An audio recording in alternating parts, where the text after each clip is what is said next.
The story I am about to tell you is crazy. I had the weirdest, creepiest experience last weekend, and I think people like you want to hear. The curse must have happened over 300 years ago, but for us, it started when my dad and I found a great-great-great-great-grandfather's diary. Well, kind of. Anyway, there are a few things I should explain first. My family are formerly from the Balkans and moved to America a few generations ago.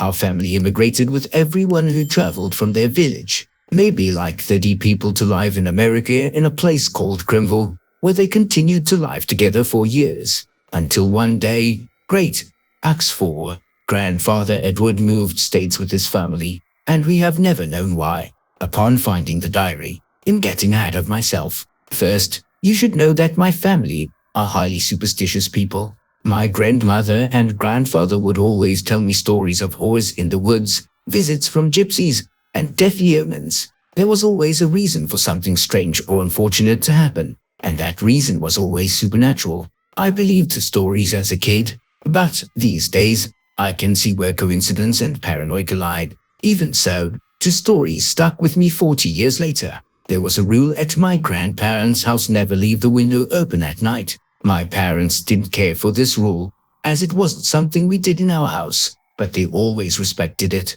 One weekend, I stayed at my grandparents' place while my parents were out of town. I was about 6 years old. It had been a hot day, and the house was stuffy. I opened my window in the afternoon to let the cool breeze inside. I started playing with my toys and completely forgot about the window. A few hours later, my grandfather came to get me for dinner, saw the window, and exploded. He was furious. I have never seen him so mad. He slammed it in a flurry, saying it was dangerous. Then he set me on the bed and told me of the Toymaker. Bram is a man who makes toys for little boys and girls. Like you, he said to me. He places the toy on your windowsill. It may seem like a lovely gift, but it's when you pick it up that he catches you with his claw. He took me by the chin and made me look him in the eye. I could feel his hand shaking. All that is left in your stead is a doll of your likeness, and you are never seen again. It is said on windy nights when the clouds cover the moon, you can hear the lost children wail.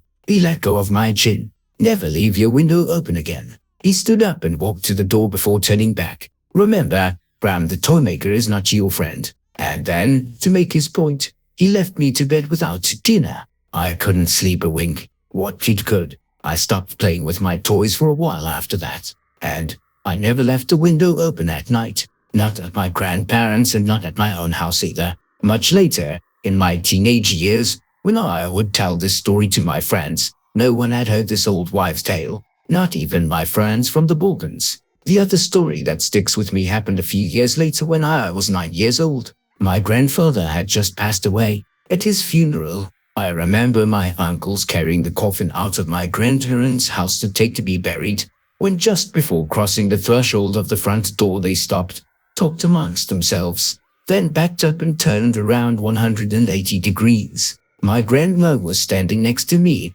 and I looked up at her. I remember her face, the usual warmth in every wrinkle, but not today. She was slowly nodding as the man turned around. Grandma, what are they doing? They're making sure his legs come out of the door first. Why? She looked down at me, surprised I didn't understand.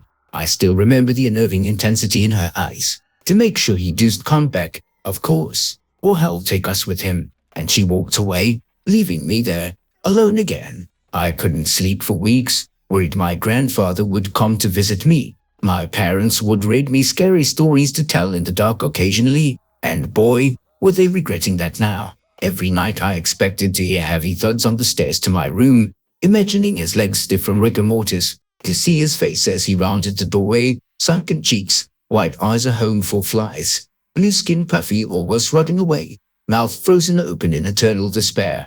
Over time I forgot, and bedtime became less scary. Nowadays, I chalk these superstitions and scary tales up to getting your kids to behave. I'm sure there is some psych study on it. But then we found that diary. My dad asked me recently to help him clear out my grandparents' place. My grandma died 3 years ago, bless her, and my parents finally decided to turn their place into an herb. So last week, my dad and I had spent days sorting through their furniture, figuring out what we were almost done in the attic when I noticed the creaky floorboards. It was in a spot that had been completely covered in boxes before. I got up close to see if the floorboard could come loose, and lo and behold, it did. I immediately began thinking about adventure movies and imagined finding treasure, expensive antiques, something worth a fortune. I pulled up the floorboard, but all that was underneath was a small wooden chest, locked. The chest looked old, worn at the edges, cracks along the panels. Exciting, but not quite what I was hoping for.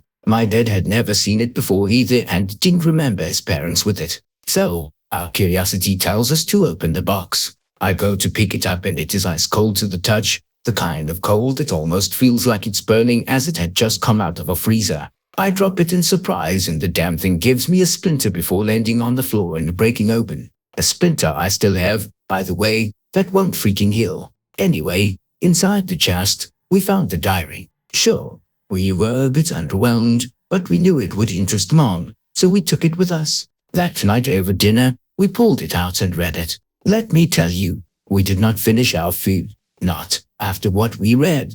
As I said, the diary was written by my great-great-great-great-grandfather, Edward, in the late 18th century from what we can tell. It recounts his involvement in the murder of Bram, a toymaker, and his wife, Rose. Eerie, right? The diary is long and in the old native language, so I'm just going to summarize what he wrote about. It took my dad, Mom, and I a few hours and a bit checking the dictionary to fully understand when Edward, family, and the 30 or so people from our small town in the Balkans were boarding the ship to America.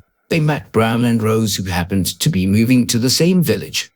They had recently inherited a manor there, so they joined Edward's party. Though friendly, Edward notes that no one knew anything about them except that Bram was an intelligent and talented woodcarver. Grimville was a small village located on the outskirts of a forest. Quiet and desolate, it had been abandoned by its former tenants and was practically empty. It was only a few houses clustered together, and at the center, they turned one house into a tavern, but it was all they needed. Edward didn't say why they went to this particular village, only that they had been told there was a distance from other towns and privacy which the villagers valued greatly. When the party landed, Rose and Bram disappeared to their new home in the woods, immediately taking to the discretion the large, secluded manor provided. Bram took to set up a toy shop in their house while Rose kept their bedroom. She was pregnant at the time. He talks of how the women of the village found it rude that she didn't spend time with them, and so gossip followed. There was a nasty rumor that Rose was having an affair under Bram's nose,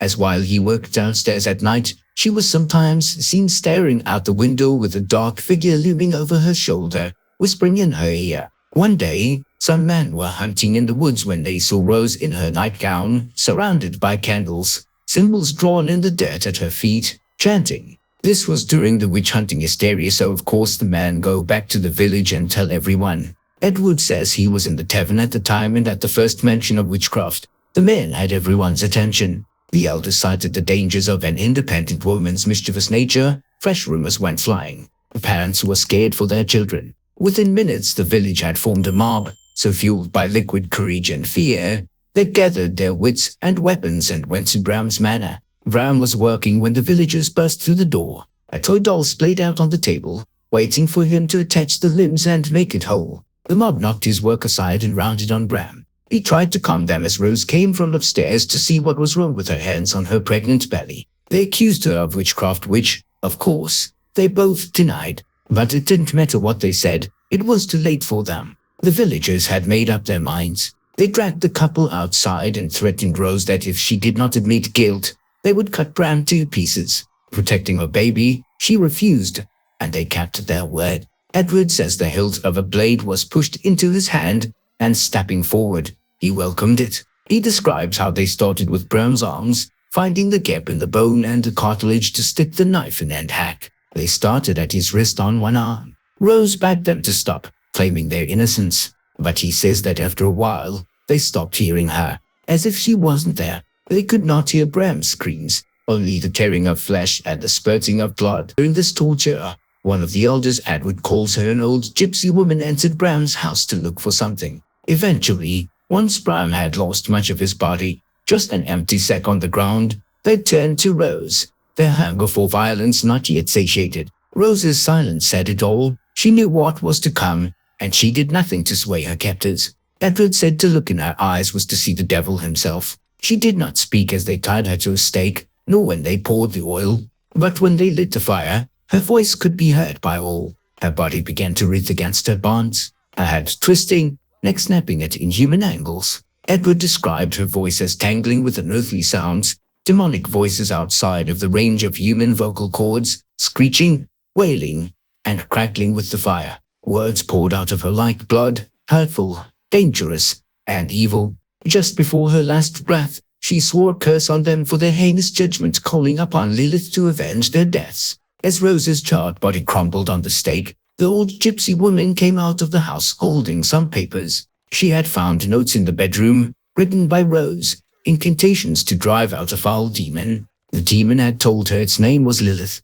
an evil demonic night monster, horrible threat to women in childbirth and children. The reason for their escape from the old continent was a ritual gone wrong with Rose. She accidentally summoned a demon during the sense who got attached to her. After that, their house became haunted. That is why they decided to go far away. Afterward, the villagers dared not approach either body. The gypsy implored everyone to bury them, saying if they are not given a proper burial, the curse would take root. But in Bram's final moments, he had crawled his way to the manor, and now he had to be removed legs first lest his spirit return. The bodies must be placed in deep graves, otherwise the whore would live on. But the people shut themselves inside, blowing windows and locking doors. The village was silent as their consciences had been earlier. Edward, in his home, cannot face himself. His mind reeled from the bloodlust of the village, the atrocities he had committed. As the night darkened, he could not escape the blood on his hands, and try as he might, they would not get clean.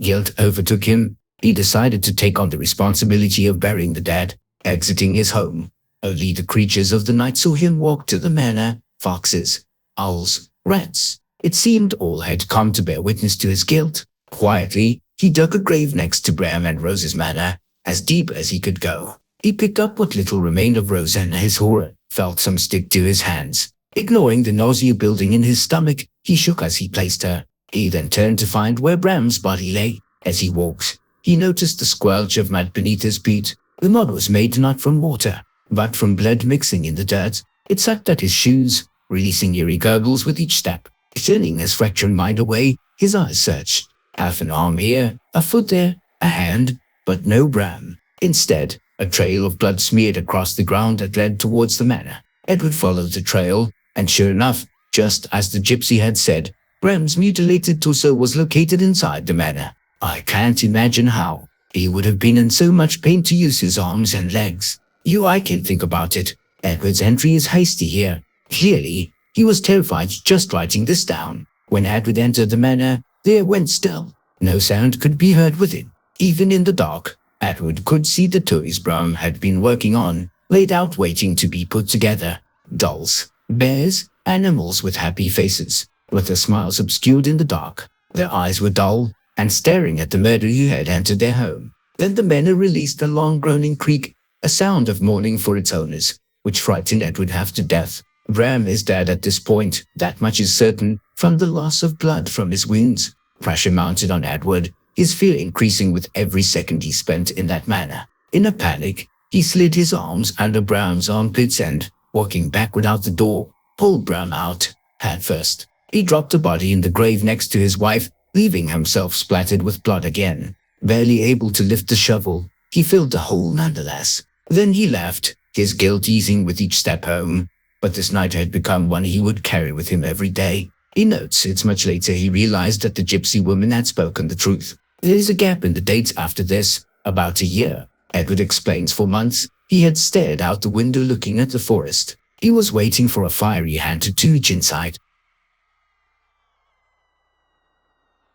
Exactly 1 year later, a child went missing. His parents said they had put him to bed, and when they went to his room in the morning, his window was open, a red toy set on the windowsill, and a toy doll, in their child's clothes, sat in the child's bed. The red toy, it was a deep red, the color of old blood. The entire village searched for the boy, in the fields, the forest, in every nook and cranny. They searched for 4 weeks when another child went missing. Another blood red toy and doll were left in their place. Though the village searched and searched, They would never find the children who disappeared. Edward thought of Bram's workshop, the toys left behind, and how he had pulled Bram from his home head first, not legs first. 5 children had disappeared in a few months. It was time for Edward to abandon this cursed village with his family for good. It's funny, Edward was assured. Bram returned as an undead knight figure, and it was his fault for not carrying him, as the gypsy said. But I wonder, it sounded like what Rose did was a curse,